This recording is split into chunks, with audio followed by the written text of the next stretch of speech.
Hello,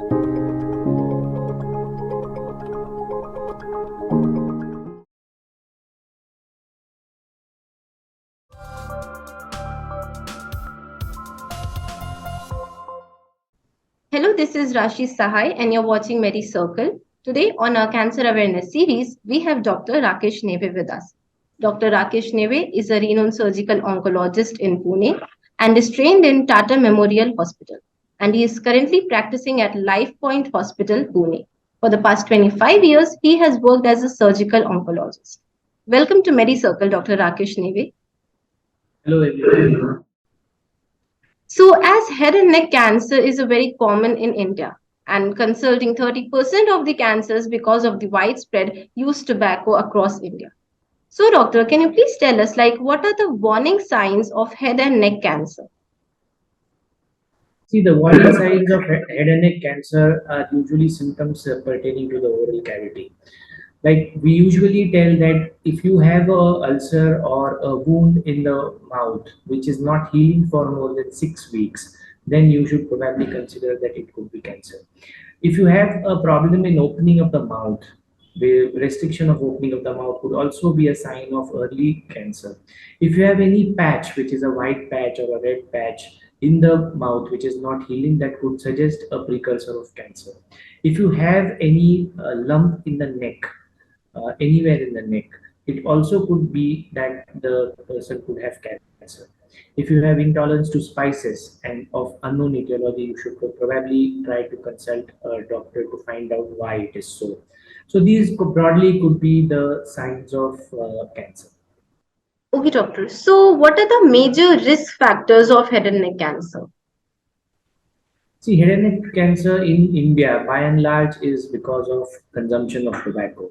You may think that only oral chewed tobacco is going to be causing oral cancer, but that's not the case. Even a smoking habit, which predominantly would cause lung cancer, would also be contributing to oral cancer also.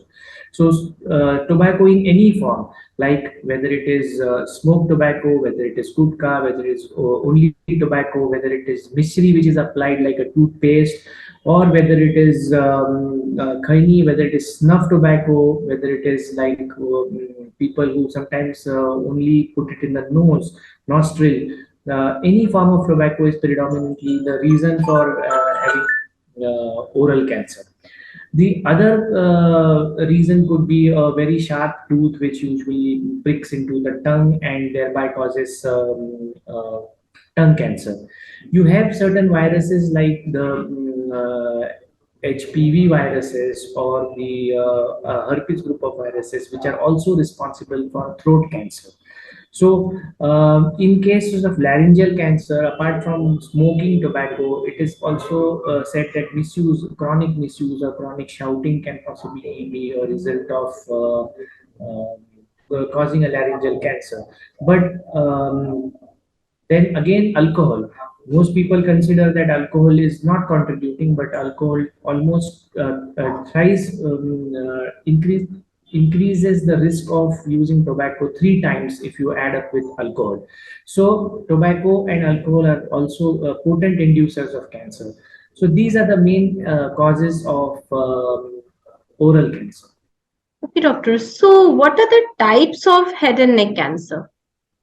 See, actually, most of the, if we really look at how we would call in terms of the pathology, it's mostly what is called as squamous cancer. But if you look at from lay person's point of view, the cancers could be broken up into, say, the cancer of the sinuses, then the cancer of the cheek and oral cavity, then it can be thought about cancer of the neck or cancer of thyroid cancer, or maybe the cancer of the salivary glands, which is called maybe the parotid cancer or the salivary gland cancer. And then there is cancer of the upper aerodigestive tract, which is say the pharynx or the larynx or the upper food pipe, which is the upper esophagus. All these actually would be considered as subtypes of oral cancer. So, doctor, can this head and neck cancer be completely cured? See, any cancer per se, actually a cure will depend on what time we detect. So most cancers, if they are detected early, would be completely curable. And in head and neck cancer in particular, it is very good chance that if you detect it early, it can be 100% curable, especially in people who do not have any habits. See, cancer can still form even if there are no habit of tobacco.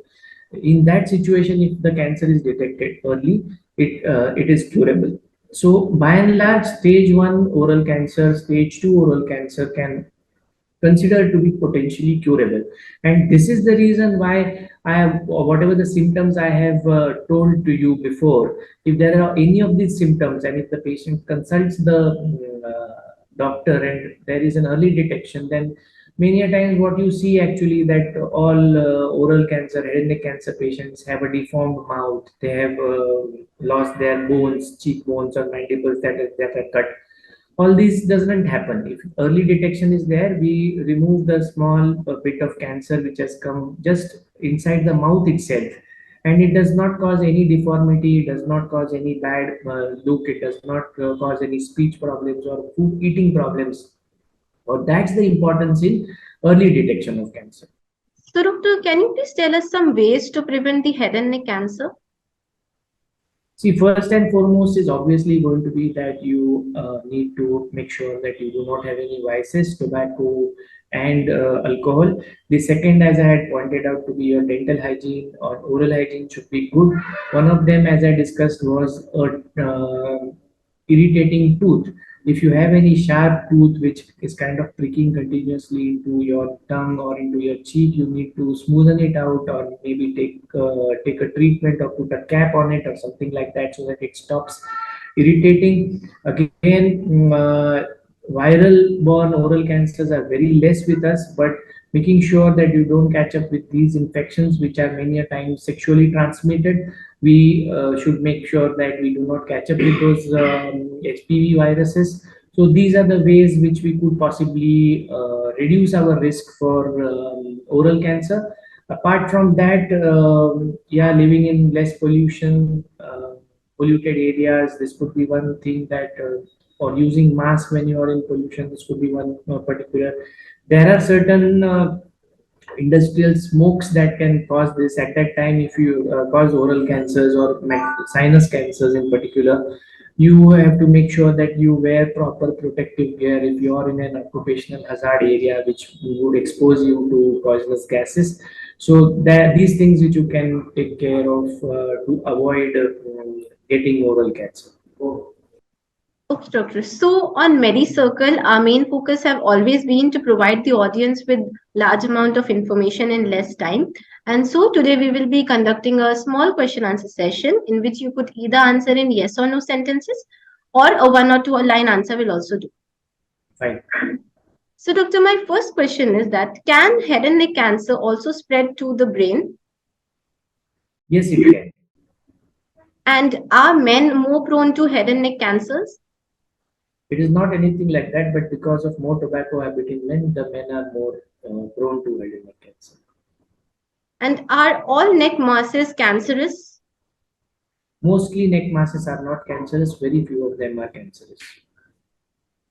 Okay, doctor. Thank you so much for coming to our show and sharing your valuable time and insights with us at Medicircle. It has been a pleasure having you on the show. Thank you so much.